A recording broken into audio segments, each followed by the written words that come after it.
मेरे प्यारे विद्यार्थी, स्वागत है आप सभी का। मैं विकास सर, फैकल्टी ऑफ मैथमेटिक्स। आज आप लोग को पढ़ाऊंगा फंडामेंटल ऑफ मैथमेटिक्स का ratio and proportion special case. बहुत इंपॉर्टेंट है सर। कुछ स्पेशल केसेस है, जैसे इसमें टोटल आपके 4 स्पेशल केसेस आएंगे। इन चारों स्पेशल केसेस को हम अच्छे से बारीकी से एक एक करके डिस्कशन करेंगे सर। तो आइए सर शुरुआत करते हैं। आइए सर, स्पेशल केस ए, फिर आएगा बी, फिर उसके बाद सी, उसके बाद डी। एकदम बेसिक से स्टार्ट करते हैं। आप जानते हैं हमारा पढ़ाने का तरीका क्या होता है सर। सबसे पहले हम फंडामेंटल बता देते हैं। फंडामेंटल का मतलब क्या हुआ सर, कि चीज़ें हो कैसे रही है, ठीक है ना। और बेसिक बताने के बाद फिर ये जो फंडामेंटल में जो हमने कॉन्सेप्ट सीखा, जो भी कॉन्सेप्ट अभी हम लोग सीखेंगे, इसका एप्लीकेशन फिर बाद में बताएंगे। देखो, बहुत सारे टीचर को पढ़ाने का तरीका क्या होता है कि पहले वो क्वेश्चंस बताते हैं, फिर उसका सॉल्यूशन बताते हैं। हमारा थोड़ा सा उल्टा है। हम पहले आपको डेटा के हिसाब से पहले सॉल्यूशन बता देंगे डेटा के अकॉर्डिंग, और फिर क्वेश्चन बना देंगे उसी डेटा से। तो आपको ना चीज़ें समझ में आएगी, और आपको ये भी समझ में आएगा सर कि प्रश्न बनता कैसे है। देखो, प्रश्न को बनाते कैसे हैं ये नहीं बोल रहे हैं कि आपके पास प्रश्न है आप इसको कैसे बनाते हैं। बनाने का तो बहुत रीज़न है। प्रश्न को कैसे बनाया जाता है, डेटा के अकॉर्डिंग, डेटा को लेकर कैसे प्रश्न को बनाया जाता है। और ये सब फंडामेंटल है सर। अगर बेसिक चीज़ अगर आप अच्छे से जानते हैं तो सॉल्यूशन करना आपके लिए आसान हो जाएगा। लेक्चर नंबर 11 आपके ऊपर लिखा हुआ है सर। 1 से लेकर 10 तक लेक्चर एकदम धीरे धीरे करके हम लेवल को बढ़ाए हैं। आपका क्लियर है ना। टोटल फंडामेंटल का होप कि आपका 25 लेक्चर तो आएगी ही आपका। बट आज जो 11 नंबर लेक्चर पढ़ेंगे ना, इतना सफिशिएंट है आपको किसी भी मैथमेटिक्स के टॉपिक को पढ़ने के लिए। तो सर 11 नंबर लेक्चर तक आप लोग ज़रूर देखिएगा। बहुत बेसिक से 1 नंबर लेक्चर से देखिए। ये फंडामेंटल है, आपके आधार को, आपके मैथ के फाउंडेशन को स्ट्रॉन्ग कर देगा सर। आइए सर, फिर मतलब स्पेशली एक एक चैप्टर पढ़ेंगे। लाइक रेशियो जब पढ़ेंगे तो रेशियो में ये फंडामेंटल तो आप जानते हैं, वहाँ पर हम आपको बेसिक बताएंगे। पहले क्वेश्चन उसको कहते हैं फाउंडेशन, और उसके बाद फिर हम लोग एडवांस में चले जाएंगे रेशियो के अंदर, ठीक है ना। तो चलिए सर शुरुआत करते हैं। क्या है सर स्पेशल केस, क्या है। यह एक रेशियो है और ये दूसरा रेशियो है। ये एक रेशियो है, ये दूसरा रेशियो। इन दोनों रेशियो को देखो यहाँ पे सिखाते हैं, वही हम लोग चारों क्वेश्चन में अप्लाई करेंगे। क्वेश्चन नंबर 4 है, ये क्वेश्चन नंबर 4 है। तो यहाँ पर क्या है कि सर ये एक रेशियो है, ये दूसरा रेशियो है। हमको इन दोनों रेशियो का गैप को सेम करना है। गैप मतलब इसका फर्स्ट टर्म और इसका फर्स्ट टर्म का गैप। गैप मतलब अंतर, बड़ा में से छोटा घटा दो, ये हो गया गैप। उसी तरीके से इन दोनों का बीच का गैप को इक्वल करना है सर। क्यों इक्वल करना है हम बताएंगे आपको। अभी हमारा मकसद है सर गैप को इक्वल करना। रेशियो का जो गैप है, जो भी है ना, उसको हम लोग को करना है इक्वल।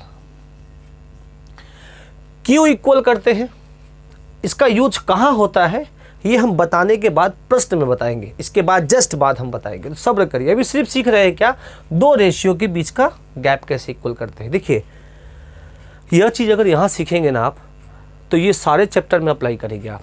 इसलिए हम चैप्टर का नाम मत नहीं बता रहे हैं कि सर ये time and work, time and distance, pipe and system, mixture, alligation, percentage कहाँ यूज़ करेंगे। हर जगह ये यूज़ होगा सर। जहाँ पर भी कहीं पर कोई ऐसा कॉन्सेप्ट आएगा जहाँ पर इन दोनों रेशियो के गैप को इक्वल करने के लिए आपका कॉन्सेप्ट आएगा, तो वहाँ पर ये प्रोसेस जो हम आपको बताने वाले हैं अप्लाई कर सकते हैं सर। एक एक एग्जाम्पल देंगे तो आपको समझ में आएगा सर। आइए अब देखो सर, यहाँ पर ये है 2, यहाँ पर है 3। 3 में से 2 घटाएंगे तो सर ये 1 आएगा। बहुत अच्छा सर। 4 में से 3 घटाएंगे तो भी यह 1 आएगा। ये क्या रे बाबा, यहाँ तो गैप ऑलरेडी इक्वल है। तो यहाँ अगर गैप ऑलरेडी इक्वल है तो वहाँ इक्वल करने की ज़रूरत नहीं है सर। जहाँ पर गैप ऑलरेडी इक्वल है वहाँ पर इक्वल करने की ज़रूरत ही नहीं है सर। तो यहाँ पर भी गैप 1 है, यहाँ पर भी गैप 1 है, बस। यहाँ पर देखो सर भाई, यहाँ पर भी 1 है और यहाँ पर भी 1 है। बहुत अच्छा सर। तो हमको गैप इक्वल करने की ज़रूरत ही नहीं है। एक और एग्जांपल लेते हैं। मान लो कि ऐसा रहता अगर 5:7 और ये होता 7:9 ऐसा होता। तो जरा इसका गैप देखिए सर, बड़ा में से छोटा घटा देंगे तो सर 7 में से 5 घटाएंगे 2 और 9 में से 7 घटाएंगे तो भी 2। तो सर इन दोनों का बीच का गैप तो ऑलरेडी बराबर है। बट सर क्वेश्चन नंबर 3 और 4 में देखो तो सर क्या बराबर है, गैप इक्वल है। 5 में से 3 घटाएंगे तो ये आएगा 2 और 8 में से 5 घटाएंगे तो ये आएगा 3। डिफरेंट आ गया सर। तो इस केस में मेरा जो गैप है ना वो डिफरेंट आ गया। बट आपको करना क्या है सर, आपको करना है गैप को इक्वल। तो सर गैप को इक्वल कैसे करते हैं, ये तो हो गया हमारा चेक करने का तरीका। मैंने अभी चेक कर लिया कि गैप इक्वल नहीं है। एग्जाम में से लिख के नहीं चेक करिएगा, मुंह से ही आप चेक कर लो, मेंटली चेक कर लो, देख के बता देंगे आप कि गैप इक्वल है कि नहीं है। अब हम लोग सीखते हैं how to equal the gap. मतलब हमारा मकसद यह है कि हम इसका गैप को भी इक्वल कर दें और हमारा रेशियो भी वैसे का वैसा ही बना रहे। जो अब ये 3 और 5 है तो बाद में भी रेशियो 3 और 5 ही हो। अगर ये 5-8 है तो रेशियो 5-8 ही हो। तो रेशियो को भी आपको बराबर रखना है और इसके गैप को भी इक्वल रखना है। तो ये आपको 3 कंडीशन लेके चलना है, ये रेशियो 3-5 ही हो, दूसरा ये 5-8 ही हो और इसका गैप भी बराबर हो। यहाँ पे गैप 2 और 3 है, बराबर नहीं है। तो सर बराबर करने का विधि समझिएगा सर। बराबर करने का विधि क्या है कि इन दोनों का पहला और अंतिम टर्म का अंतर निकाल लो सर। 2 आया। इन दोनों का पहला और अंतिम टर्म का अंतर निकाल लो भाई, 3 आया। अब इसकी टोपी उसके सर, उसकी टोपी इसके सर। इस रेशियो का जो अंतर 2 आया है उसको इस रेशियो में गुना कर देंगे और इसका जो 3 अंतर आया है उसको इस रेशियो में गुना कर देंगे। अब सर आपको पता है सर किसी भी रेशियो में हम किसी भी नंबर से गुना कर सकते हैं, भाग कर सकते हैं, जिससे क्या होगा, रेशियो भी चेंज नहीं होगा और उसके बाद जब इसको हम चेक करेंगे ना इसका अंतर, तो अंतर भी समान होगा सर, इक्वल होगा। और यही मेरा प्रोसेस से ख़त्म हो गया। ये पॉइंट ए। आइए सर देखते हैं क्या वाकई में इसका रेशियो आपका इक्वल हो जाएगा। तो सर आप लोग इस चीज़ को आप इसके बगल में लिखना। हमारे पास ये बगल में जगह नहीं है तो हम यहाँ पे लिख देते हैं। हम नहीं चाहते हैं कि मिटाए इसको, बड़ा मेहनत से भाई लिखना पड़ता है ये सब चीज़ों को और बार बार मिटाना अच्छा नहीं लगता हमको। हम चाहते हैं ना कि चीज़ों को पहले कॉन्सेप्ट को ज़बरदस्त तरीके से समझा दे आपको, कि आप जब भी मैथ पढ़ने के लिए बैठे ना आपको लगे सर कि हमको सीखे हैं, आपको सब कुछ आता है, आपको फंडामेंटल आता है, आपका कैलकुलेशन स्ट्रांग है। कॉन्फिडेंट होना चाहिए सर आपके अंदर, विश्वास पहले होना चाहिए कि सर जो पढ़ रहे हैं ना जबरदस्त पढ़ेंगे। कर्ण बनिए जिद्दी, पर अधर्म का साथ मत दीजिए। आइए सर इस 3 को गुना सब में करेंगे, 2 का गुना सब में करेंगे, तो 3 का गुना करेंगे तो ये 3 तरीका यही रेशियो हो जाएगा क्या सर, 3 तरीका 9 अनुपात 5 तिहाई 15। रेशियो अभी भी काट के देखो सर, 3 से रेशियो आपका 3:5 ही है। इसका मतलब ये रेशियो और ये रेशियो दोनों बराबर है। अच्छा अब 2 से गुना करेंगे तो ये हो जाएगा 5 दूना 10 और यह हो जाएगा 8 दूना 16। आप लोग देख पा रहे हैं ना, लिख रहे हैं तो ठीक है, देख ही पा रहे होंगे आप लोग अच्छे से। तो सर ये हो गया 9 और ये हो गया 15, ये हो गया 10, ये हो गया 16। अभी भी इसको काट के देखिए, 2 का पहाड़ा से 5 और 8 ही होगा। तो सर हमारा रेशियो में तो कोई चेंजेस नहीं आया, रेशियो अभी भी 3-5 है और ये 5-8 है। आपको पता है ना कि रेशियो का मतलब क्या होता है, तुलना होता है। अगर ये 5-8 है तो इसको हम लोग 50-80 भी लिख सकते हैं, अभी भी रेशियो आपका 5-8 ही है। आप इसको 500 और 800 लिख सकते हैं, अभी भी रेशियो आपका 500-800 ही है, इसमें कोई शक नहीं है सर। तो सर हमने गुना कर दिया। अब सर गुना करने से क्या होगा कि आपका जो गैप है ना वो आपका बराबर हो जाएगा सर। जरा करके देखिए सर, 9 में से 10 जाएगा या 10 में से 9 जाएगा 1, 16 में से 15 घटाएंगे तो हो गया 1। तो सर अब आपका क्या हो गया, गैप इक्वल हो गया। तो दो रेशियो के बीच में गैप को इक्वल कैसे करते हैं ये हमने सीखा कि अगर ऑलरेडी गैप इक्वल दिया है तो उसको इक्वल करने की ज़रूरत नहीं है, बट अगर गैप इक्वल नहीं दिया है तो इसको इक्वल करेंगे। अब इक्वल कैसे करेंगे सर, तो ये 3 5 है और ये 5 8 है, तो पहले चेक करेंगे कि अंतर 2 आ रहा है, अंतर 3 आ रहा है। तो अब क्या करिएगा, याद रखिएगा ये जो 3 आ रहा है ना, इस 3 का इससे कोई रिलेशन नहीं है, याद रखिएगा। ये जो अंतर 2 आ रहा है उसका इससे कोई रिलेशन नहीं है। आप मत इसमें करना कि सर इसका अंतर वाला को इसको गुना कर दो, ऐसा कुछ नहीं है सर। हाँ, नियम क्या है कि पहला रेशियो का जो अंतर होगा और दूसरा रेशियो का, पहला और दूसरा टर्म का जो अंतर होगा उसको उल्टा गुना करेंगे। इसका 2 इससे गुना कर देंगे, इसका 3 इससे गुना कर दीजिएगा। अंतर निकाल के गुना करने के बाद जो रेशियो आएगा उसमें आपका गैप इक्वल होगा। अब देखिएगा, जब आप इसको गुना करके आप इक्वल कर दिए तो अब आपका रेशियो ये नहीं रहा। अब आप इस रेशियो को यूज करेंगे, कहाँ यूज करेंगे, कैसे यूज करेंगे, हम इन सब के बारे में चर्चा करेंगे। बट अब आप क्या करिएगा सर, अब आप इस रेशियो को ना यूज कर इस रेशियो को यूज करिएगा। मतलब आप कहिएगा कि इसका रेशियो 9 15 है, तो दूसरा वाला हो गया आपका 10 और 16। इन सब का एक एक एप्लीकेशन बताएंगे सर। अभी हमारा सिर्फ मकसद ये है, क्या आपने रेशियो का गैप को इक्वल करने सीखा? हाँ जी, सीख लिया। नेक्स्ट आ जाते हैं सर प्रश्न। यहाँ पर भी देखिए सर, अगर हम यहाँ देखते हैं तो यहाँ पर भी गैप आ रहा है 2 और यहाँ गैप आ रहा है 3, इक्वल नहीं है। और अगर इक्वल नहीं है तो इक्वल करेंगे, इन दोनों का अंतर निकालेंगे तो ये आया 1 और इन दोनों का अंतर निकालेंगे तो आएगा 3। सिंपल सा बात है। इसकी टोपी उसके सर, इस 1 का गुना इसी से करेंगे इसमें, और इस 3 का गुना पहले वाले रेशियो में करेंगे। अब यहाँ पे जगह है तो लिख देंगे सर, यहाँ पे जगह है थोड़ा सा, इसको हम ऐसे लिख देते हैं। यहाँ 3 हो गया और यहाँ 1 हो गया। 3 का गुना करेंगे तो सब में करेंगे सर, क्योंकि रेशियो कहता है गुना करेंगे तो सब में करेंगे। 3 त्रिका 9, 3 चौका 12। 1 से गुना करने से नंबर वही रह जाता है, तो ये हो गया 5 और यह हो गया 7। अब सर आपका रेशियो देखो, या तो 3 4 कहो या तो 9 12 कहो, 9 12 रेशियो भी 3 4 ही है सर। अब इन दोनों का अंतर निकाल लो बाबा। इन दोनों का अंतर, ओ सॉरी गलती बोल दी, कहाँ निकाल दे रहे हो बाबा रे, oh my God, true lobe. ये अंतर निकाल के देखो, 9 में से 5 जाएगा, 9 में से 5 जाएगा, कहीं नहीं हुआ रे बाबा। ओहो देखो गलती क्या कर दी है हम लोग, उफ कैसे इंसान है ना हम भी। ये 2 होगा ना रे बाबा, तो यहाँ 2 से गुना करेंगे ना। क्लास में रहते तो आप लोग फट से बोल देते, यहाँ तो बोल नहीं पा रहे हैं, छटपटा कर रह जा रहे हैं। 6 और ये होगा 8। हाँ अब ठीक है।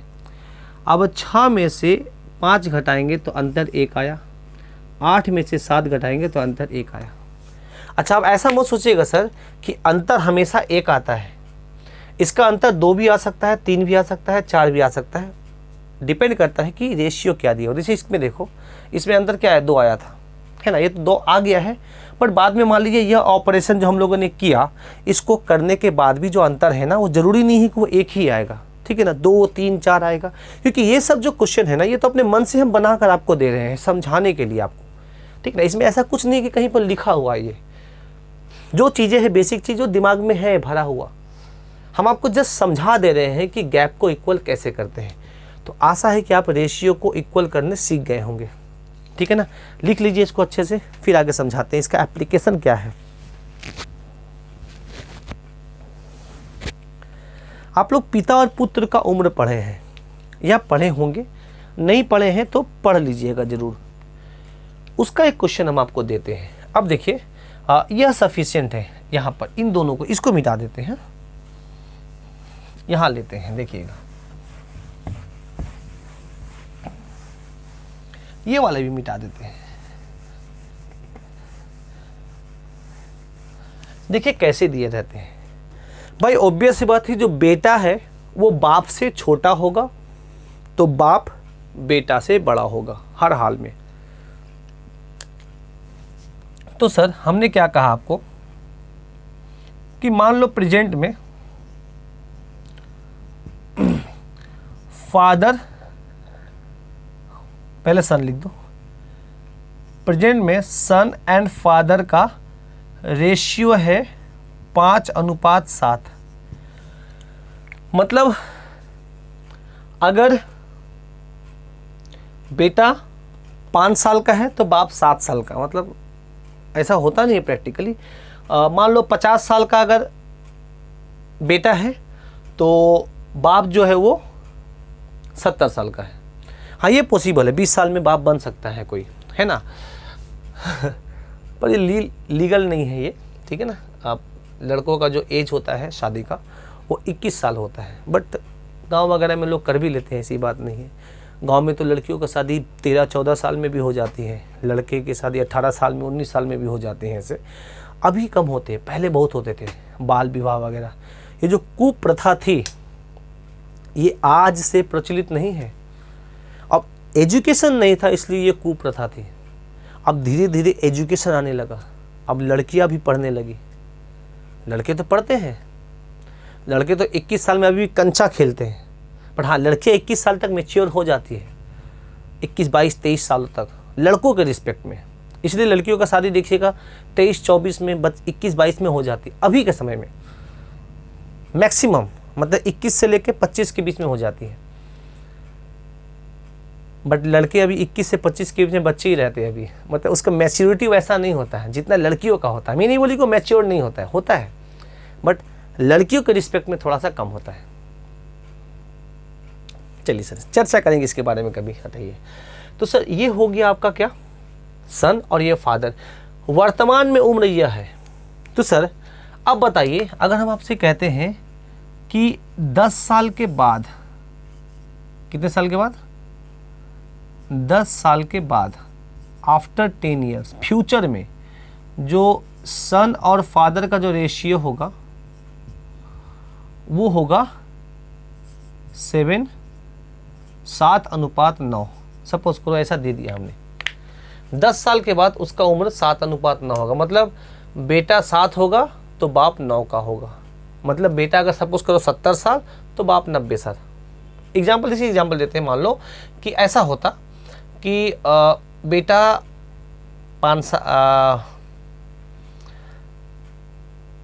25 साल का है, ऐसे समझो, बेटा 25 साल का है और बाप 35 साल का है। हालांकि ऐसा होता नहीं है 35 साल का, ठीक है ना। चलो एक काम करो, इसको 20 साल कर दो तो थोड़ा सा अच्छा लगेगा आपको।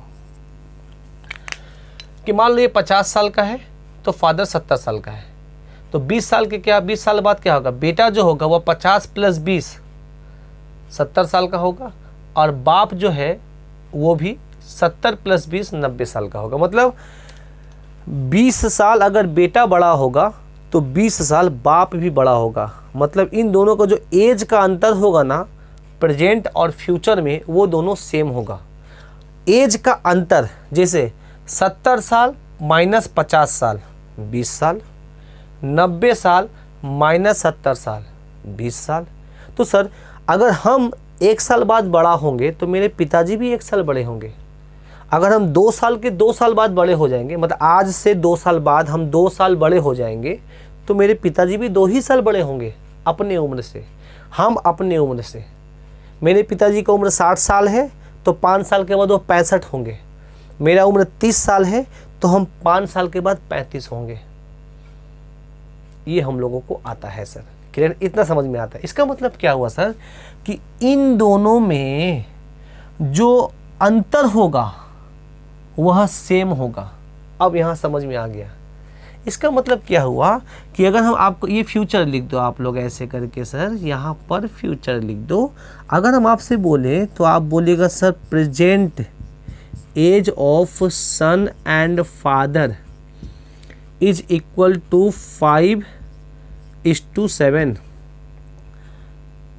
एंड फ्यूचर में, in future the ratio becomes 7:9, 7:9 हो गया। पर सर फ्यूचर में कितना साल का गैप है सर, प्रेजेंट और फ्यूचर के बीच में? तो आप बोलिएगा 20 साल का गैप है। 20 साल के बाद रेशियो ये हो जाता है। जब ये 20 साल के बाद रेशियो ये हो जाता है तो हमको समझ में आ गया सर ये बेटा का प्रेजेंट का रेशियो का यूनिट है और यह बेटा का फ्यूचर का रेशियो का यूनिट है। तो इन दोनों का जो गैप होगा, फादर के जो यूनिट का गैप है, ये दोनों बराबर होना चाहिए। क्योंकि अगर बेटा बड़ा हो रहा है तो उतना साल बाप भी बड़ा होगा। इसका मतलब इन दोनों रेशियो का जो गैप होगा ना, इस केस में बराबर होगा।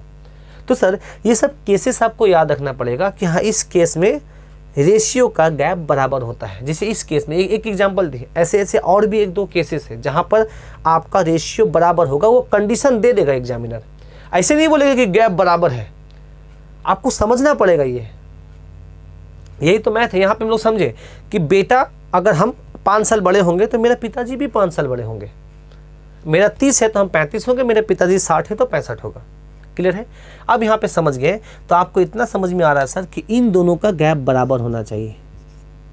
गैप बराबर, तो देखो सर गैप बराबर है, यहाँ है 2 और यहाँ पर भी 2। लो बाबा सोना में सुहागा, यहाँ तो गैप आपको बराबर मिल गया। इसका मतलब क्या हुआ कि जब ये गैप बराबर हो गया तो अब इस रेशियो को इस रेशियो से लिंक्ड कर देंगे। नहीं तो देखिए जब तक ये गैप बराबर नहीं करेंगे हम इस रेशियो को इस रेशियो से लिंक नहीं कर सकते। मतलब यहाँ से यहाँ आने के लिए कोई रास्ता तो चाहिए, एक कंडीशन का रास्ता तो चाहिए। नहीं तो यह रेशियो बिल्कुल अलग है, यह रेशियो एकदम अलग है, इसका कोई कनेक्शन नहीं है। बट जैसे हमने इसका गैप इक्वल कर दिया या एग्जामिनर ने गैप इक्वल दिया है तो अब इस रेशियो का इस रेशियो से कनेक्शन हो गया कि बेटा का उम्र 5 था तो हो गया 7 और बाप का उम्र 7 था तो हो गया 9। इसका मतलब 2 यूनिट बढ़ गया है एज। अब 2 यूनिट बढ़ा है तो उस 2 यूनिट का मान आपका 20 साल है, क्वेश्चन में दे दिया है। और यहीं से खेल स्टार्ट हो गया सर। यह जो मान है ये एक्चुअल मान नहीं है, यह रेशियो वाला मान है। आपको निकालना है इसका इक्वल एक्चुअल एज निकालना है कि इसका असली एज क्या है सर। तो सर 2 यूनिट का मान 20 साल, तो 1 यूनिट का मान निकाल लो सर। तो सर 1 यूनिट का मान 10 साल। जब 1 यूनिट का मान 10 साल हो गया, 2 यूनिट का मान 20 साल तो 1 यूनिट का मान 10 साल। जब 1 यूनिट का मान 10 साल हो गया तो सर 5 यूनिट का मान क्या हो जाएगा सर, यहाँ लिख देते हैं 50 साल। 7 यूनिट का मान 70 साल, है कि नहीं? इसका मतलब आप ये बता सकते हैं कि सर बाप का जो उम्र है ना वह 50 साल का है और बेटा का उम्र 50 साल है और बाप का उम्र 70 साल है। अब ये रियल एज निकाल दिए आप, एक्चुअल एज निकाल दिए। क्लियर है ना? आइए सर आप इसको ऐसे निकाल भी सकते हैं क्योंकि देखो यह जो 2 यूनिट आया है ना इन चारों का कैलकुलेशन से आया है। तो सर 2 यूनिट का मान अगर 20 है तो 1 यूनिट का मान कितना होगा, 10 होगा। तो 5 का मान 50, 7 का मान 70 और ये 7 का मान भी क्या हो जाएगा सर, 70 ईयर होगा और ये 9 का मान 90 ईयर। वाई आर लगा सकते हैं, इसका मतलब ये इंडिकेशन है कि ईयर है, एक्चुअल एज है। तो सर अगर आपसे पूछेगा कि बताइए वर्तमान में उम्र बेटा का कितना है और बाप का कितना है, तो आप बोलिएगा 50 साल बेटा है, 70 साल बाप है। फ्यूचर में क्या होगा, तो 70 साल का बेटा होगा और 90 साल का बाप होगा, पिता होगा। यहाँ पर इसका एप्लीकेशन ये है सर, यहाँ पर हम इसको ऐसे यूज करेंगे। आ रहा है समझ में? आइए सर दूसरा इसका यूज करने का तरीका देखिएगा। हम डेटा को नहीं मिटाएंगे, सिर्फ हम आपको बता देंगे ऐसे कि और एग्जामिनर इस क्वेश्चन को कैसे देगा।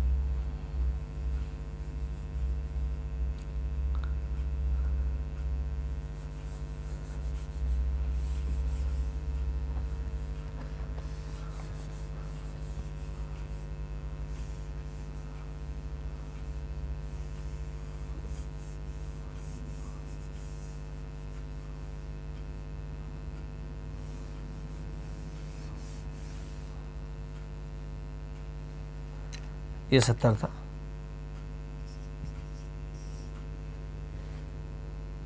देखिएगा क्वेश्चन ऐसे दिया है, बोल क्या रहा है कि यहाँ पर ए और बी दो बंदा है।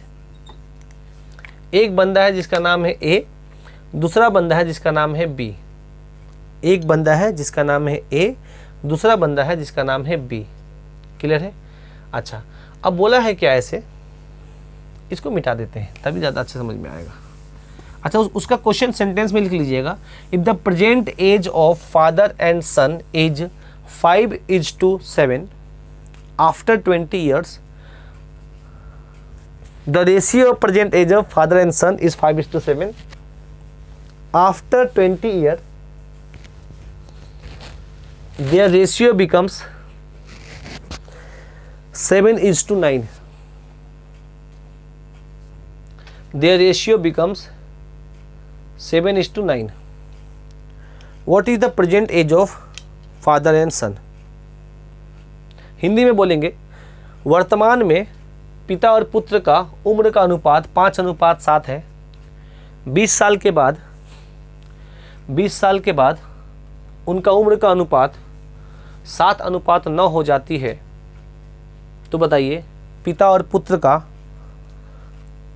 उम्र कितना है, वर्तमान में उम्र कितना है। अच्छा, ये तो वर्तमान में पूछा सर। अच्छा, अगर वर्तमान का निकाल दिए और आपसे बोलता है कि 5 साल बाद कितना है बेटा का और बाप का, तो भाई अभी 50 साल और 70 साल का है, तो 5 साल बाद 55 साल का होगा। ऐसे भी पूछ सकता है सर। तो पहले वर्तमान निकाल दो, फिर बोलेगा 5 साल बाद क्या है, तो आप उसमें 50 में 5 जोड़ दो। अगर बोलता कि वर्तमान से 5 साल पहले कितना था, तो वर्तमान में 50 है बेटा, तो 5 साल पहले 45 होगा। बाप का क्या होगा 5 साल पहले, तो वर्तमान में 70 है, तो 5 साल पहले 65 का होगा। वर्तमान से 5 साल बाद क्या होगा बाप, तो 60 है, तो 60 से 5 जोड़ेंगे तो 65 होगा। नहीं, 70 साल था उसका बाप, 70 में 5 जोड़ेंगे तो 75 साल का होगा। क्लियर है ना? तो ऐसे भी पूछ सकता है। ठीक है, तो ये हो गया एप्लीकेशन। दूसरा क्या बोला है ऐसा कि इनकम का रेशियो है, इनकम का रेशियो दे दिया है ए का और बी का। इन दोनों का इनकम का रेशियो है 7:9। मतलब क्वेश्चन ये बोला है कि ए अगर 7 यूनिट कमाता है तो बी 9 यूनिट कमाता है। ये इनकम का रेशियो है। अच्छा, और उसका एक्सपेंडिचर का रेशियो,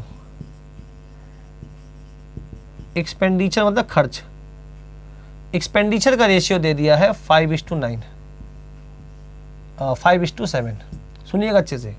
इनकम मतलब होता है आय, ऐसे लिखते हैं ना, आय जो भी हो। एक्सपेंडिचर को लिखते हैं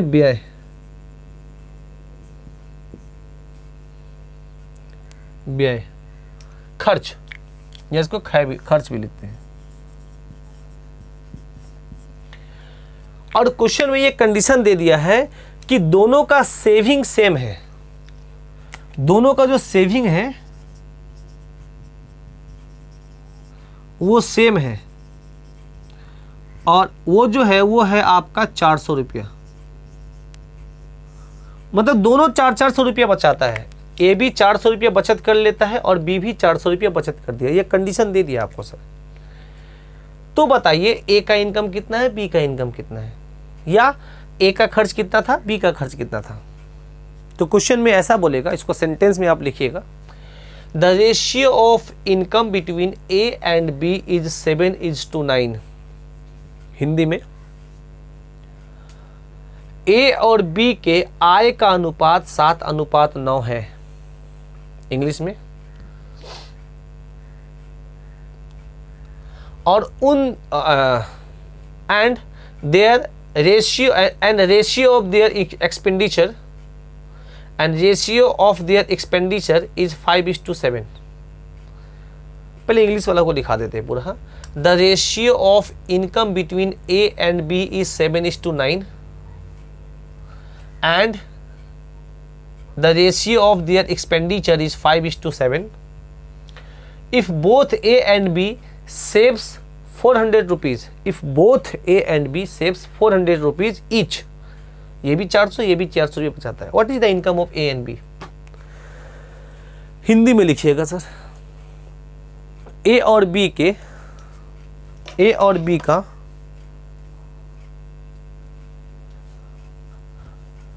आय का अनुपात 7:9 है।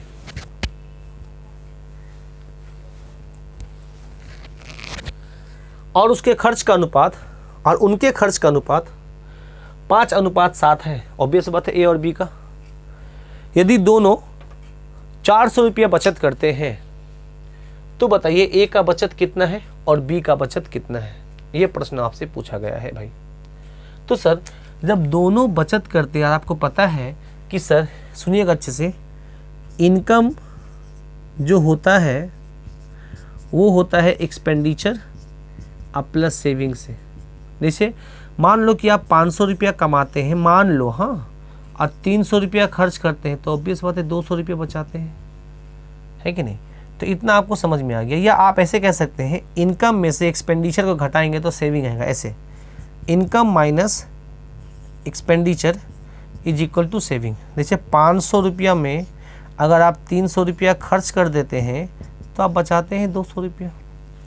तो सर इनकम में से अगर हम एक्सपेंडिचर को घटाएंगे तो वो आएगा सेविंग। इसका मतलब इनकम और एक्सपेंडिचर का जो गैप है वो है सेविंग। तो सर अब हमको यहाँ पे ये समझना पड़ेगा कि ये जो गैप होगा ना इनकम का, ये तो इनकम है और ये एक्सपेंडिचर है, तो यह जो गैप आएगा वो आएगा सेविंग का गैप, वो आएगा सेविंग का गैप। और सेविंग दिया हुआ है सर कितना? 400 रुपया दोनों का। तो सर अब आपका जब क्वेश्चन में बोल दिया है कि दोनों 400 रुपया बचत करता है, इसका मतलब दोनों का सेविंग क्या होना चाहिए? कहाँ एरो दे दिए रे बाबा। इन दोनों का जो गैप क्या होना चाहिए? इन दोनों का गैप सेम होना चाहिए। अब दोनों का गैप सेम होना चाहिए तो सर 7 में से 5 घटाएंगे तो सर ये 2 आएगा, और 9 में से ये 7 घटाएंगे तो सर ये भी 2 आएगा। जब आपका गैप ऑलरेडी इक्वल है तो सर इस केस में आपको गैप को इक्वल करने की ज़रूरत नहीं है। तो इसमें क्या बोल देंगे सर कि 7 कमाता है, 5 खर्च करता है तो 2 बचाता है, 9 कमाता है तो 7 खर्चा है तो ये भी 2 बचाता है। तो दोनों का गैप मतलब दोनों का सेविंग सेम हो गया। और उसका यूनिट कितना है? 2 यूनिट। और 2 यूनिट का मान क्वेश्चन में दे रखा है सर 400 रुपया है। जब 2 का मान 400 रुपया तो 1 का मान 200 रुपया। जब 1 का मान 200 रुपया तो 7 का मान आपका 7 दूना 1400 रुपया। इसका मतलब आपका A कमाता है 1400 रुपया।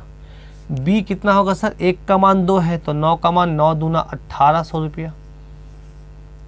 तो सर 5 का मान कितना हो जाएगा सर? 5 दूना 10, 1000 रुपया। 7 का मान कितना हो जाएगा सर? 1400 रुपया। देखो सर प्रैक्टिकली देखो आप, ये 1400 कमाता है, 1000 रुपया खर्च करता है, ऑब्वियस बात है 400 रुपया बचाता है। ये 1800 कमाता है, 1400 कम खर्च करता है, ऑब्वियस सी बात है 400 रुपया बचाता है। पर सर दोनों का इनकम अलग अलग है, दोनों का खर्च अलग अलग है, बट दोनों का सेविंग सेम है सर। इस जगह में हम लोग इक्वल गैप का कॉन्सेप्ट अप्लाई कर सकते हैं। और भी बहुत सारी जगह है सर। हमारा मकसद आपको पूरा एक साथ सब पढ़ाना नहीं, खिचड़ी हो जाएगा। हमारा मकसद सिर्फ है फंडामेंटल बताना आपको। फंडामेंटल आप स्ट्रॉन्ग रखेंगे ना तो सर आने वाले समय में कभी भी ना मैथ को कभी कमज़ोर नहीं समझेंगे आप कि सर ये वीक है, समझ में नहीं आ रहा है। मैथ मज़ा है, जर्नी है, सफ़र है। ये वो सफ़र नहीं, दर्द वाला सफ़र नहीं, घूमने वाला सफ़र। मज़ा लीजिए, एंजॉय करिए। और बहुत बेसिक से बता रहे हैं आपको। हो सकता है यहाँ पे रेशियो डायरेक्ट ना दे एग्जामिनर, परसेंटेज दे, तो परसेंटेज से रेशियो बना लेंगे आप। जानते हैं आप लोग, कोई 25% ज़्यादा है तो 25% का फ्रैक्शन होता है 1/4। तो ये 4 है तो 1 ज़्यादा हुआ 5 होगा, 4-5 रेशियो बना लिया। एग्जामिनर ने 4 और 5 नहीं दिया था, अब बना लेंगे उसको, ठीक है ना, जो हमने आपको सिखाया है। फिर अगर ऐसा कोई कंडीशन दे दिया है तो अप्लाई कर दीजिएगा, जहाँ पे दोनों का गैप बराबर हो। अगर गैप बराबर है तो हमको बराबर करने की ज़रूरत नहीं है, अगर गैप बराबर नहीं है तो उसको बराबर करने का तरीका हमने आपको बता दिया है। जब ये गैप बराबर आ जाएगा उसको कंपेयर कर दीजिएगा, आपका आंसर होगा। आ जाइए सर, अब देखिएगा, अब इस जगह में देखिएगा, बहुत अच्छे से समझिएगा। क्वेश्चन वही रखते हैं सर, सब कुछ सेम रखते हैं, खाली डेटा अलग कर देते हैं सर, मिटा देते हैं तो क्लियर रहेगा। देखिएगा ऐसे करते हैं। अब हम पूरा नहीं लिखेंगे, आपका संकेत में लिखते हैं कि इनकम का रेशियो ए और बी का वह है 3:4, हाँ 3:4, और उनका एक्सपेंडिचर का रेशियो, खर्च का रेशियो है वह है 5:7, ऐसा दिया हुआ है। फिर बता दिया कि वो जो सेविंग करता है, वो लोग जो सेविंग करता है दोनों वो सेम है, और वो कुछ अमाउंट दे देगा, लाइक 500 रुपया या 400 रुपया, कुछ भी दे दिया ऐसा। ये दोनों के द्वारा तो सेविंग है वो सेम है, तो आपको पता है कि इनकम में से एक्सपेंडिचर को हटा देंगे तो सेविंग आएगा। इसका मतलब इन दोनों का जो गैप आएगा ना वो आपका सेविंग होगा। इन दोनों का गैप आपका क्या होगा सर? सेविंग होगा, और वो सेविंग का वैल्यू दिया हुआ है 500 रुपया। तो सर गैप से हम लोग कंपेयर कर देंगे 500, तो 1 यूनिट का मान निकालेंगे। जब 1 यूनिट का निकल जाएगा तो सर 3, 4, 5, 6 भी निकल जाएगी सर। इसको यूनिटरी मेथड कहते हैं। जैसे 1 फुचका का दाम पता चल जाएगा तो अब 2 फुचका का भी दाम निकाल लेंगे, 3 फुचका का भी दाम निकाल लेंगे, 5 फुचका का भी दाम निकाल देंगे। 3, 5 2 अंतर, 4 और 3, ये क्या रे बाबा, ये तो 3 अंतर। ये तो आपका सर पहला वाला क्वेश्चन जैसा हो गया कि इन दोनों का अंतर कितना था सर? देखो 2 है, फिर अंतर कितना है सर? ये 3 है। तो आप क्या करते थे सर? पहले चेक कर लिए अंतर बराबर नहीं है, इन दोनों का डिफरेंस निकाले, इन दोनों का डिफरेंस निकाले, 1 को इससे गुना कर दिए, 2 को इससे गुना कर दिए, पूरा गुना करेंगे तो ये 6, 8 हो जाएगा और ये 5, 7 होगा। अब ये आपका रेशियो बन गया। तो सर यहाँ पर भी यही प्रोसेस अप्लाई करके क्या निकालेंगे सर? ये 6 और 8, और ये हो जाएगा 5 और ये हो जाएगा 7। बोलो हाँ या ना? तो सर इस रेशियो को हम लोग यहाँ पर, अब ये रेशियो काम नहीं आया, इसको मिटा दिए हम, अब ये बन गया। अब इसका मतलब क्या हुआ? ये इनकम का रेशियो है, ये एक्सपेंडिचर का रेशियो। पहले सीखो अच्छे से भाई, थोड़ा वक्त लग रहा है लगने दो, कोई दिक्कत नहीं है। कॉन्सेप्ट को पहले डेवलप हो जाने दो सर, और ये ज़्यादा फंडामेंटल नहीं होते, 20-25 में ख़त्म हो जाते हैं। अभी तो 11 है, 11 काफ़ी है आपका। इतना तक अगर आप कर लिए तो आपको सब कुछ समझ में आएगी। होगा तो एक आध लेक्चर और आएगी, देखते हैं आज कंप्लीट हो पाएगा कि नहीं, देखते हैं। तो ये अंतर हो गया 1 यूनिट, यहाँ पर भी 1 यूनिट अंतर हो गया। देखो सर अंतर को बराबर करना बहुत ज़रूरी है, गैप को बराबर करना, क्योंकि यहाँ पे क्वेश्चन में बोल दिया है गैप सेम है। अगर गैप सेम दे दिया है तो कोई दिक्कत नहीं है सर, कंपेयर कर देंगे। बट अगर गैप सेम नहीं दिया तो पहले गैप सेम करेंगे, उसके बाद कंपेयर करेंगे कि 1 यूनिट का मान 500 रुपया हो गया। पहले याद करिए आपका 2 यूनिट का मान 500 आता था, अब 1 यूनिट का मान 500 रुपया हो गया। जब 1 का मान 500 है, ये वाला अलग है, हाँ मतलब ये क्वेश्चन का तो ये डेटा इसका ही है, ये वाला अलग है। 1 यूनिट का मान अलग मतलब इसी का हिस्सा है ये। 1 यूनिट का मान 500 रुपया है, तो 6 यूनिट का मान कितना होगा सर? 500 गुना 6, 5 छक्के 3, 5 छक्के 30 पे डबल 0। 8 का मान कितना हो जाएगा? 8 5 40। इसका मतलब उसका इनकम, ए का इनकम जो है वो 3000 है, बी का इनकम 4000 है। अच्छा 1 का मान 500, तो 5 का मान कितना हो जाएगा सर? 2500। इसका मतलब वो 3000 रुपया कमाता है तो 2500 रुपया खर्च कर देता है, तो ऑब्वियस बात है 500 रुपया बचाता है। 4000 है, 4000 में अगर वो 500 रुपया बचाता है, इसका मतलब वो 3500 रुपया खर्च करता है। ऐसे भी निकाल सकते हैं, या ऐसे भी निकाल सकते हैं कि 1 यूनिट का मान 500 है तो 7 का मान 7 × 5 = 3500। बट सर इन दोनों का जो अंतर होगा वो सेम होगा, क्योंकि अगर 3000 रुपया कमाता है, 2500 रुपया खर्च करता है तो 500 बचाएगा, सेव करेगा। Income 3000, expenditure 5000, saving 500।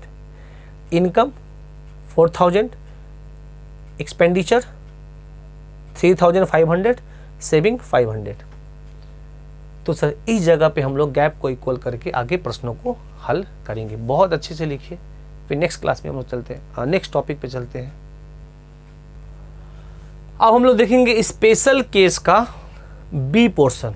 ये हम लोगों ने देख लिया जहाँ पे हम लोग गैप को इक्वल करते हैं। कैसे करते हैं मैंने आपको बताया। अब सर स्पेशल केस का आपको बी देखते हैं। देखो ये कैसा होगा, मान लो कि कोई रेशियो है, एक रेशियो है 3:5 और दूसरा रेशियो है 3:7।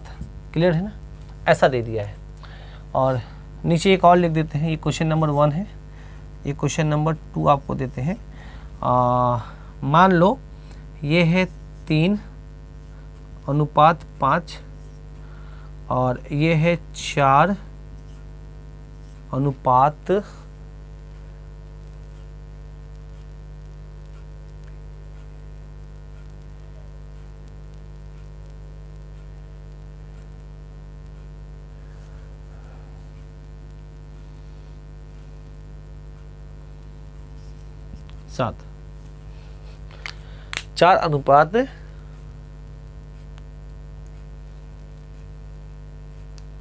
चलो 7 ही दे देते हैं, ठीक है। ऐसा देखो क्वेश्चन क्या देगा इसमें।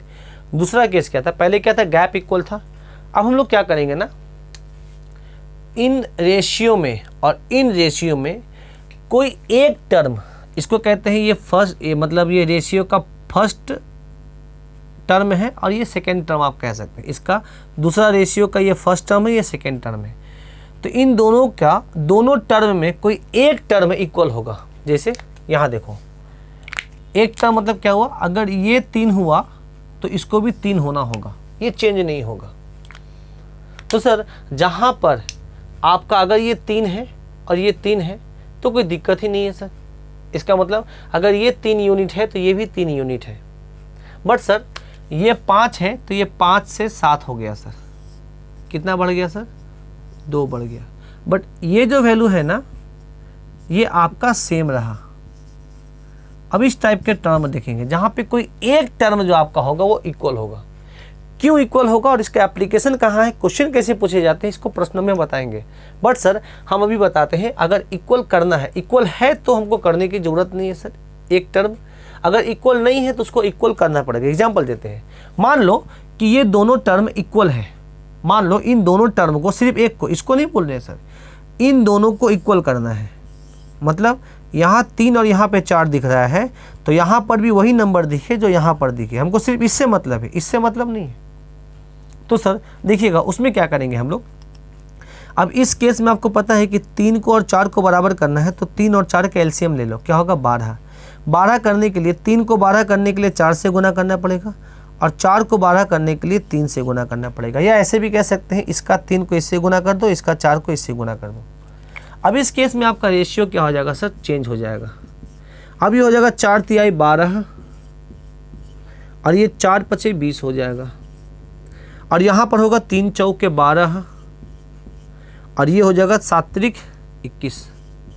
अब इस केस में क्या हो गया सर आपका केस, कि दोनों का जो ये टर्म है ना वो सेम हो गया।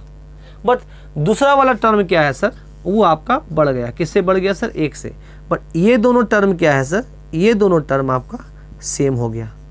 तो सर अगर जहाँ सेम दिया रहेगा वहाँ पे तो कुछ करने की ज़रूरत नहीं है, और जहाँ सेम नहीं दिया है वहाँ पे हम सेम को ऐसे करते हैं। अब सर क्वेश्चन आता है कि इसका एप्लीकेशन क्या है, कैसे प्रश्न पूछे जाएंगे सर इससे। तो देखिएगा, आइएगा सर, मान लीजिए मैंने क्या कहा कि एक कंटेनर में मिल्क है और वाटर है। मिल्क है और वाटर है मतलब दूध और पानी है। 3 हिस्सा अगर दूध है तो 5 हिस्सा पानी है, मतलब एकदम पानी वाला दूध है, 20 रुपये लीटर। 3 लीटर अगर दूध है तो 5 लीटर पानी है। 30 लीटर दूध है तो 50 लीटर पानी है। 300 लीटर दूध है तो 500 लीटर पानी है। ये ऐसा दूध है सर, 15-20 रुपये किलो वाला, ठीक है ना। गरीब को दान देने के लिए काम आता है। बहुत लोग ऐसे करते हैं, सभी लोग करते हैं मोटा मोटी। जो दान देते हैं वो थोड़ा सस्ता देते हैं, इसलिए तो कम्बल वितरण होता है। क्या होता है, 150 से 200 रुपये वाला देता है। अब थोड़ा ना कि अपना घर वाला 5000 रुपये वाला राजा ला कर दे दिया, नहीं, ऐसा नहीं करता है। तो ऐसे ही होता है, फ्री में खिचड़ी मिलती है, बिरयानी नहीं। याद रखिएगा, अगर कोई चीज़ फ्री में मिल रहा है तो थोड़ा सा शक होता है सर। भाई फ्री में तो चावल भी मिलता है बीपीएल में। भाई देखो ये चीज़ मानते कि वो बहुतों के लिए वही आधार है, बट वही है, एक बासमती राइस लो और एक फ्री का बीपीएल राइस लो, दोनों में अंतर है ना भाई। तो क्वालिटी भाई आप पेड रहता है, नो डाउट, और ये खराब नहीं है। वो भिकमंगा मत बनिए, वो एटीट्यूड को छोड़िए सर, वो भिकमंगा वाला आदत मत करिए, सब कुछ फ्री में मिल जाए। हर कुछ फ्री में नहीं मिलता है भाई, मेहनत करना पड़ता है। कोई बंदा कहता है कि सर कि सब कुछ फ्री कर दो, तब ठीक है, आप भी जब कर रहे हैं तो आप भी तो आशा लगाए हैं कि कुछ मिलेगा, आप सर्विस करना तो आप भी फ्री में करना।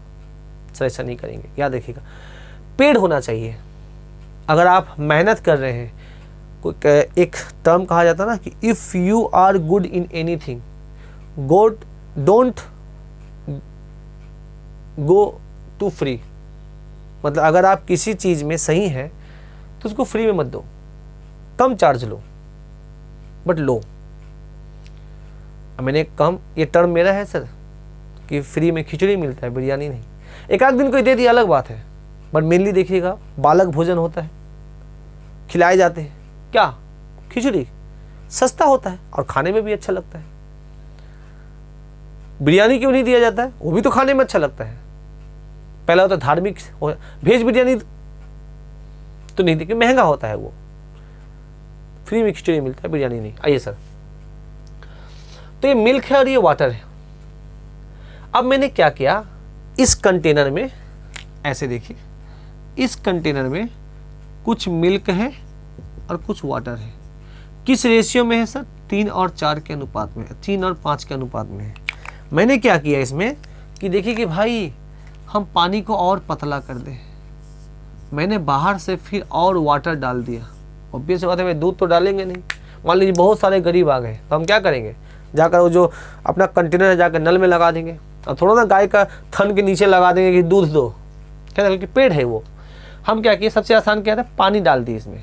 तो हमने इसमें कुछ पानी डाल दिया, और मान लो कि वहाँ पे वो दे दिया रहेगा कि वो जो पानी डाले हैं ना, वो उसका वैल्यू है 20 litre.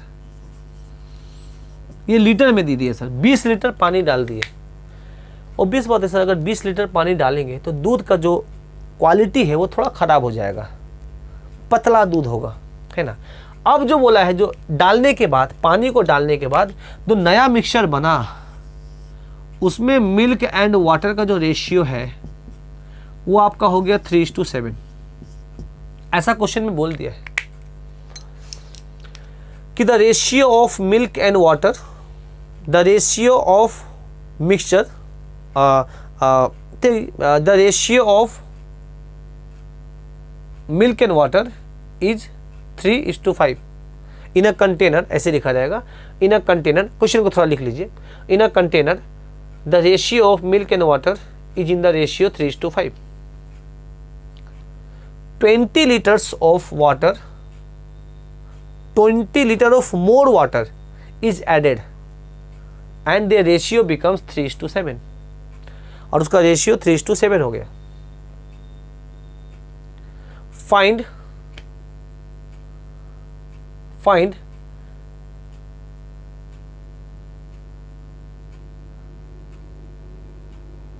Find the volume of mixture initially. शुरुआत में जो इन लीटर, शुरुआत में उसमें कितना दूध था, वॉल्यूम ऑफ मिक्सचर इनिशियली, शुरुआत में कितना दूध था, ये आपसे पूछा है सर। तो सर इस तरह के क्वेश्चंस को भी हम लोग क्या करेंगे सर, इस पैटर्न से सॉल्व करेंगे। अब देखो सर, इस केस में थोड़ा हम समझा देते हैं सर आपको। रेशियो आपका 3:5 से हो गया 3:7 है। सर ये क्यों चेंज हो गया रेशियो, क्योंकि क्वालिटी चेंज हो जाएगा दूध का। अब इस केस में देखिए सर, आप सिर्फ पानी डाले हैं, दूध नहीं डाले हैं, उसमें जो प्योर दूध है ना वो उतना ही है जो पहले था। इसका मतलब आप मिल्क नहीं डाले हैं सर, आप सिर्फ पानी डाले हैं, तो आपका पानी बढ़ेगा, पर सर जो मिल्क है, प्योर मिल्क, वो आपका सेम ही होगा। अगर वो सेम होगा तो सर मिल्क का जो यूनिट है वो दोनों में सेम होना चाहिए, क्योंकि आपने पानी डाला है, सिर्फ पानी। तो सर अब जब ये मिल्क का रेशियो आपने सेम कर दिया तो आपको पता चल जाएगा सर कि पानी पहले 5 था तो अब वो हो गया 7, और यहाँ पे तो इक्वल ऑलरेडी है तो इक्वल करने की ज़रूरत नहीं है। तो 5 से हो गया 7, इसका मतलब आपने 2 यूनिट पानी डाला है, 2 यूनिट पानी डाला है, उसी 2 यूनिट पानी का मान है 20 लीटर। तो यहाँ से निकाल लो सर 1 यूनिट पानी का वैल्यू क्या होगा। अगर 1 यूनिट का निकालेंगे तो वो आएगा सर 10 लीटर। जब 1 यूनिट का 10 लीटर आया तो 3 यूनिट का आएगा 30 लीटर। इसका मतलब 30 लीटर प्योर मिल्क था, 5 का मान 50 लीटर, उसमें 50 लीटर पानी था। अब यहाँ पर 10 को गुना करेंगे तो 30 लीटर होगा, बट ये हो जाएगा 70 लीटर।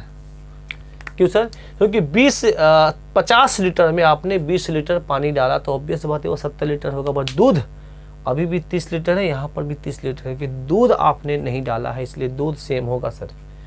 पर आपसे क्वेश्चन पूछा है कि उसका मिक्सचर क्या था पहले इनिशियली, तो सर 30 लीटर और प्लस 50 लीटर आपका 80 लीटर मिक्सचर था। ये वाला मिक्सचर क्या था सर? 80 लीटर था।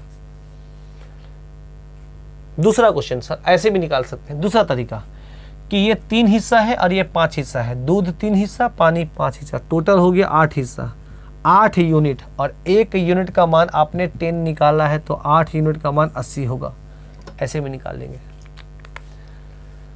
फिर क्वेश्चन बोला है कि सर डालने के बाद कितना वॉल्यूम होगा, तो बोलिएगा भाई 30 लीटर प्लस 70 लीटर 100 लीटर हो जाएगा। या ऐसे भी कह सकते हैं कि 80 लीटर अगर शुरुआत में है उसमें हम 20 लीटर पानी और डाल दिए तो 20 प्लस 80 100 लीटर अब हो जाएगी।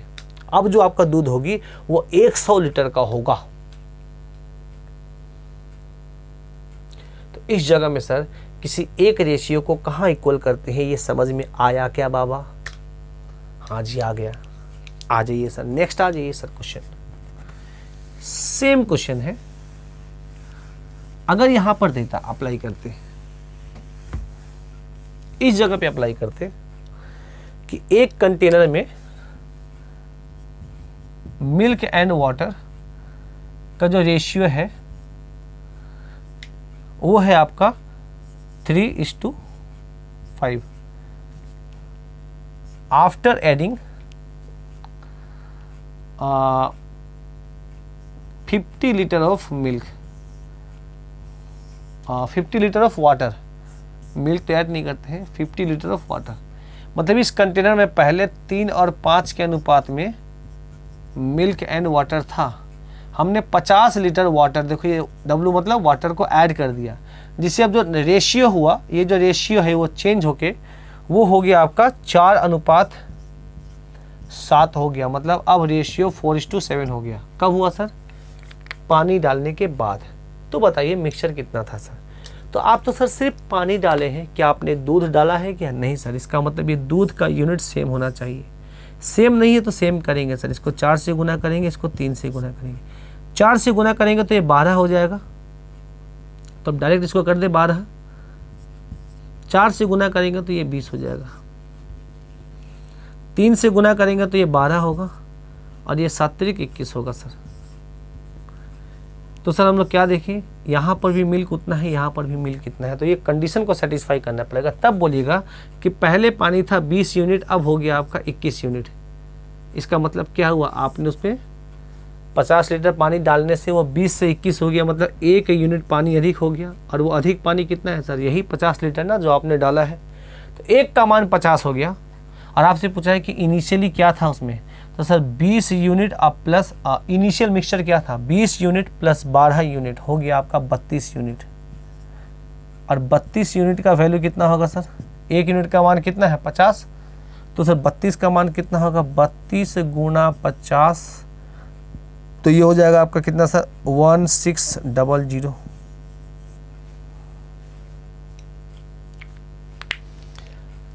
1600 लीटर दूध होगा। क्लियर है? तो हम लोग क्या देखें, अगर ये बराबर नहीं होगा तो इसको बराबर करेंगे, और ये इस जगह में एप्लीकेशन आपका काम आएगा। आगे भी हम लोग पढ़ेंगे ऐसा, ठीक है ना? तो आशा है कि ये चीज़ समझ में आया होगा सर आपको। चलो सर बहुत अच्छा। हम मिक्सचर एंड एलिगेशन में ये सब चैप्टर और रेशियो में बहुत अच्छे से समझाएंगे, घबराइए ना मत। हमारा मकसद है सिर्फ फंडामेंटल बता देना आपको, बेसिक थोड़ा सा जानकारी होना चाहिए आपको। अब आ जाइए सर, इसमें सी बताते हैं। लेक्चर तो सोचे थे 45 मिनट का बनाएंगे, 54 मिनट ही हो गया। चलो, अगर मान लो कोई ऐसा रेशियो दिया हुआ है 3 और अनुपात 4, टोटल कितना हो गया सर? 7 यूनिट है ना। ये 3 है, ये 4 है। मान लीजिए मिल्क है और ये वाटर है, ठीक है ना। मिल्क और वाटर का रेशियो 3:7 है, ठीक है ना। अच्छा, इसमें हमने क्या किया कि ये एक दो तरह का मिक्सचर है। ये हो गया पहला मिक्सचर, मान लो कोई कंटेनर में ये है। अब हम ये पहला मिक्सचर, दूसरा मिक्सचर मिल्क और वाटर अलग क्वालिटी का है, दूध, उसमें जो रेशियो है वो है आपका 5:2, सपोज करो 2 नहीं 3 कर दो, ठीक है ना। तो टोटल कितना हो गया? 8 यूनिट का मिक्सचर। क्वेश्चन ये बोला है कि मान लो कि एक बर्तन है, इस बर्तन का नाम रखते हैं, इस बर्तन का, इस कंटेनर का नाम रखते हैं कंटेनर ए, इस कंटेनर का नाम रखते हैं कंटेनर बी। कंटेनर ए में दूध और पानी का मिक्सचर है जो 3 और 4 का रेशियो में है।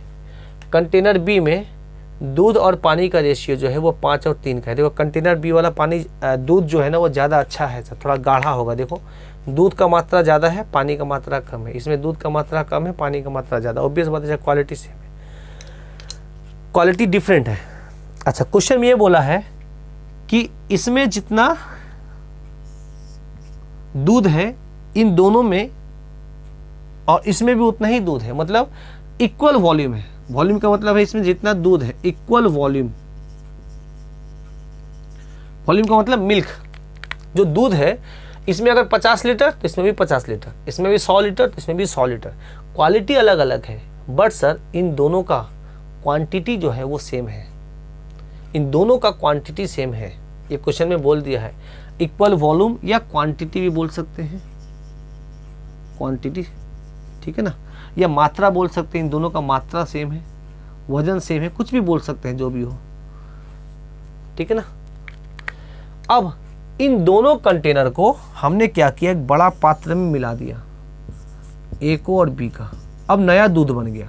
अब क्वेश्चन में बोला है कि इसमें बताइए इस नए कंटेनर में दूध और पानी का अनुपात क्या होगा, मिल्क और वाटर का रेशियो क्या होगा। ऑब्वियस बात है, थोड़ा सा इससे तो अच्छा होगा, क्योंकि ये तो एकदम घटिया दूध था और ये बहुत अच्छा दूध था। तो घटिया और बहुत अच्छा का बीच वाला दूध बनेगा ये। अब इसमें दूध और पानी का अनुपात कितना है? तो सर इस क्वेश्चन को फिर से सेंटेंस में लिखेंगे।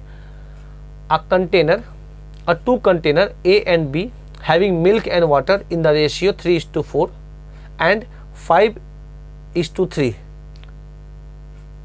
क्लियर है? If both of container having equal amount of milk, ये क्वेश्चन दे देगा, ये टर्म दे देगा, ये क्वेश्चन में बोल देगा। If both milk having equal amount, if both have equal amount of milk, ठीक है ना, poured to another container, poured to another container, what is the ratio of milk and water in new container? आइए sir, अब जब इस तरह के questions आपको दे देंगे तो कैसे करेंगे बाबा, आ जाइए। तो सर सबसे पहले इस तरह के क्वेश्चंस अगर आपको देगा तो आप क्या करिएगा, इसका वॉल्यूम को इक्वल करिएगा। वॉल्यूम को इक्वल का मतलब क्या हुआ सर, यहाँ पे 3 + 4 कितना बता रहा है, 7 यूनिट।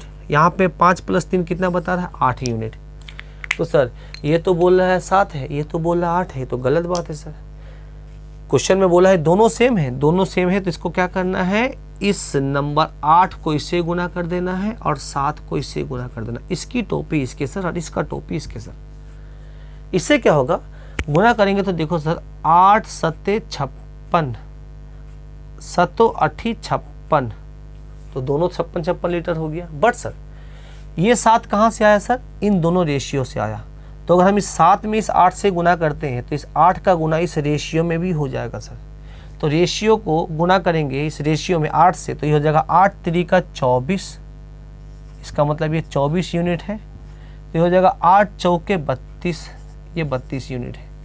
अच्छा, आपको पता है सर रेशियो में किसी भी नंबर से गुना कर देने से रेशियो तो वही रहता है, रेशियो चेंज नहीं होता है, उसका डेटा चेंज हो जाता है। अब देखो यहाँ पर भी कितना हो गया, 24 और 32 को जोड़ेंगे तो 54 होगा। यहाँ पर गुना कर दो सर, 7 से गुना करना है, सब में कर दो। 7 पच्चे 35, 7 त्रिक 21, इसका मतलब 35 लीटर अगर दूध है तो 21 लीटर पानी है। दोनों को जोड़ो सर, 54। यहाँ पर भी दोनों जोड़ो, 54, दोनों 54 54। तो सर यहाँ समझ में आ गया कि वॉल्यूम को कैसे इक्वल करते हैं सर। पहले दोनों का रेशियो को जोड़ के पता लगा लेते हैं कि सर ये कितना है। अगर ये इक्वल हो गया तो इक्वल करने की ज़रूरत नहीं है सर, पर अगर इक्वल नहीं हुआ तो इन दोनों को इक्वल पहले करिएगा। कैसे करेंगे, इसका 8 को इससे गुना कर देना, इसका 7 को इससे गुना कर देना, यह सिंपल सी बात है। 7 और 8 का एलसीएम निकालिएगा तो 7 × 8 = 56 होगा। क्लियर है ना, 7 × 8 = 56। हम 54 बोल दिए थे क्या, 56 होगा ना, ठीक है, कभी कभी हो जाता है थोड़ा मिस्टेक। 7 × 8 = 56 होगा, तो ये हो गया 56, ये भी हो गया सर 56। गर्मी थोड़ा सा है भाई।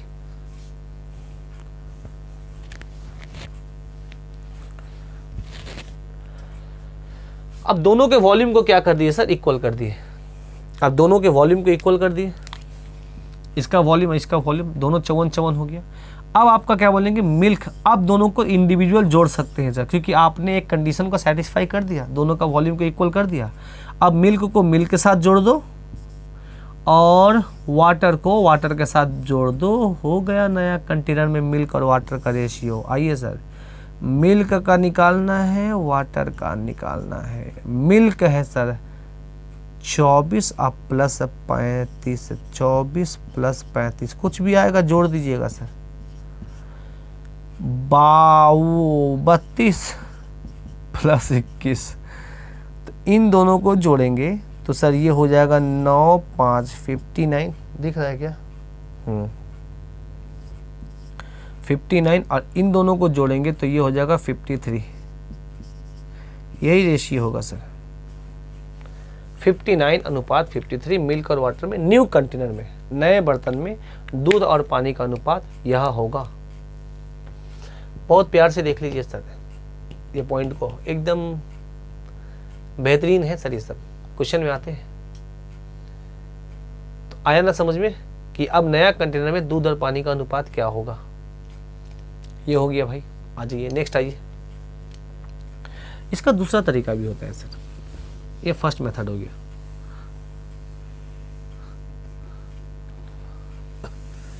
ऐसे ही करो, ज़्यादा मेथड मत सीखिए। जब हम रेशियो पढ़ाएंगे तो उसमें आप लोग को थोड़ा सा बढ़ा के पढ़ाएंगे, इतना से आपका काम बहुत अच्छे से चलेगा, ठीक है ना। आइए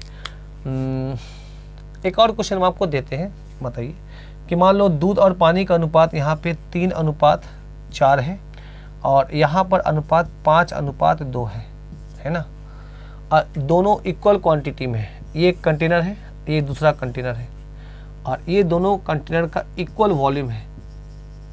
इक्वल वॉल्यूम, वॉल्यूम का मतलब दोनों का पानी सेम है दोनों में, वहाँ एम कर देना आप, ठीक है। इक्वल वॉल्यूम, तो बताइए अगर दोनों को अगर हम डाल दें एक नए कंटेनर में, मतलब इसका भी पानी को डाल दिया जाए, ए को भी डाल दिया जाए, और ये मान लो कंटेनर बी है, इन दोनों को डाल दिया जाए, ए और बी दोनों को, तो नए कंटेनर में दूध और पानी का अनुपात क्या होगा सर। तो सर आप देखो यहाँ पे 3 + 4 कितना है, 7 वॉल्यूम टोटल। यहाँ पे 5 + 2, यहाँ पर भी सर 7 है, तो ये दोनों तो ऑलरेडी इक्वल है, तो इक्वल करने की ज़रूरत नहीं है। नहीं है तो सिंपल जोड़ दो सर, 3 में 5 जोड़ेंगे तो ये 8 यूनिट होगा, 4 में 2 को जोड़ेंगे तो ये 6 यूनिट होगा। अब देखो ये कट रहा है सर, कट रहा है तो ये 4-3 का अनुपात हो जाएगा नए कंटेनर में। तो देखो ये 3-4 है तो यहाँ पे 4-3 हो गया। अब ऐसा मत करना कि ये सामने वाला है तो फ्लिप कर जाएगा, नहीं, ये हो गया रेशियो, अलग बात है। जो भी आएगा जोड़ने के बाद जो भी आएगा कटेगा तो काट देना, तो 4:3 का रेशियो हो जाएगा। मतलब दूध जो खराब था वो थोड़ा सा अच्छा हो जाएगा। क्लियर है ना। तो सर यहाँ तक हम लोगों ने इसको सीखा बहुत ही बेहतरीन तरीके से। तो आज का क्लास हम लोग यहीं पर रहने देते हैं। ठीक ना, इतना काफ़ी है आप लोगों को। यहाँ तक रेशियो को आप लोग बहुत अच्छे तरीके से पढ़िएगा, रिवीजन जरूर कर लीजिएगा सर। फंडामेंटल आपके लिए बहुत ज़रूरी है, मैंने पहले भी कहा था। जिनका मान लो फंडामेंटल थोड़ा वीक है, एक बार लेक्चर जरूर देखिएगा। लेक्चर बनाने का हमारा मकसद ही यही है कि सर हर स्टूडेंट को बेस स्ट्रॉन्ग करना है। भाई सिंपल सी बात है, आप दौड़ेंगे कब? जब आपका पैर स्ट्रांग होगा तब ना। हम आपको ट्रेनिंग देंगे, हम आपको एक बेहतरीन धनुर्धर बनाएंगे, बट सर आपके अंदर धनुष उठाने का तो क्षमता कम से कम हो, आधार तो हो। जिन स्टूडेंट का ये फंडामेंटल क्लियर है उसको पढ़ने की जरूरत नहीं, खुद से क्लियर है। अब डायरेक्ट आप धनुष उठाइए, वार करिए, ट्रेनिंग हम देंगे, सहयोग हम करेंगे। बट भाई तीर तो आपको ही चलाना है, अर्जुन आपको ही बनना है। क्लियर है? चलो सर, तो रिवीजन जरूर करिएगा, कोशिश करिएगा कि 1 से लेके 11 तक लेक्चर देखिएगा। अब हम जो ये 11 के बाद आपको जो हम पढ़ाएंगे वो थोड़ा सा हट के होगा, थोड़ा सा एडवांस होगा। ये हो गया हमारा बेसिक फंडामेंटल। देखो फंडामेंटल को 3 पार्ट में हम बांटे हैं, इसे कहते हैं बेसिक फंडामेंटल, ठीक है ना। अच्छा, इसके साथ साथ अब हम थोड़ा सा बताएंगे आपका फंडामेंटल में कैलकुलेशन, थोड़ा सा जोड़ घटाव गुणा भाग वगैरह बहुत कुछ है कैलकुलेशन का। बहुत हमें स्क्वायर निकालना, क्यूब निकालना, स्क्वायर रूट निकालना, क्यूब रूट निकालना, एक लाइन में कैसे कैलकुलेशन करें, ये सब चीज़ें हम आपको बताएंगे। तो ये हो गया फंडामेंटल ऑफ कैलकुलेशन। उसके बाद आपका आएगा एडवांस फंडामेंटल, जैसे sine theta, cos theta, tan theta, A plus B का whole square, A minus B का whole square, A plus B का whole cube, A minus B का whole cube, A cube plus B cube, A cube minus B cube. Mensuration का basic formulas, trigonometry का basic formulas, geometry का basic formula, ज्यामिति का, क्षेत्रमिति का, त्रिकोणमिति का, इन सब का बेसिक फार्मूला। स्टूडेंट को बेसिक फार्मूला ही नहीं पता है कि सर साइन 30 डिग्री का मान क्या है। ले सर कॉसेक 30 डिग्री का मान, तो साइन पता भी चल गया, कॉसेक में बस गुम हो गया बत्ती। और सामने वैल्यू पुटिंग कोई क्वेश्चन दे दिया तो सर हमको साइन 80 डिग्री का मान ही नहीं पता है, हमें आइसोसेलेस ट्रायंगल ही नहीं पता है, हमें right angle isosceles triangle term ही नहीं पता है, हमें समकोण समद्विबाहु बाहु त्रिभुज का टर्म ही नहीं पता है, तो कैसे करेंगे? घबराने की बात नहीं है, सिर्फ धैर्य रखिएगा आप लोग। तो वो हो गया फंडामेंटल एडवांस मैथमेटिक्स, जहाँ पे हम लोग बेसिक बताएंगे कि ये चीज़ें ऐसी ऐसी होती है, आपको याद रखना है। और जब हम आपको चैप्टर पढ़ाएंगे तो उसमें भी बहुत डिटेल में पढ़ाएंगे, एकदम बेस से पढ़ाएंगे, तब मज़ा आएगा आपको, क्योंकि आप ऑलरेडी सर फंडामेंटल में चीज़ें जानते हैं, आपका आधार हम स्ट्रॉन्ग किए हैं। अब वहाँ पे हम लोग रिसर्च करना स्टार्ट करेंगे, और वहाँ पर 7-8 वीडियो आएगा जो वहाँ पे ना फंडामेंटल एकदम फाउंडेशन होगा, क्लासेस कैसे कैसे क्वेश्चन आ सकते हैं। देन उसके बाद हम लोग एडवांस मैथ को एडवांस लेवल में पढ़ेंगे। तो एक लेवल है सर, स्टार्ट करेंगे एकदम बेसिक से, धीरे धीरे करके लेवल को उठाएंगे, ठीक ना। चलिए सर, तो आज का क्लास हम लोग यहीं पर समाप्त करते हैं। आशा है कि बहुत अच्छे से समझ में आया होगा। नोट्स आप लोग बना रहे होंगे, लेक्चर देख रहे होंगे, नहीं देख रहे हैं तो ज़रूर देखिएगा आप लोग। आप सभी का बहुत बहुत धन्यवाद।